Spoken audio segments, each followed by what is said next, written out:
Click on the image.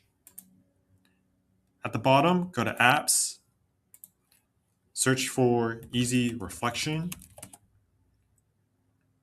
Click on the Easy Reflection app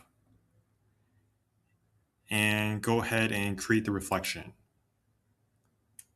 So I can choose the position of where I want my reflection to be. So I'm just going to keep it below. I can adjust the offset. I can adjust the opacity levels. Once I'm satisfied, I can add to design.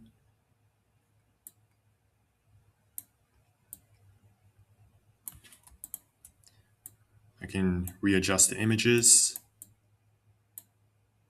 And now from the original image, I created a reflection of that same image.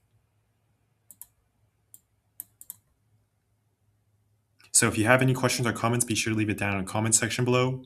If you enjoy my videos, consider subscribing to my channel. Thank you and have a great day.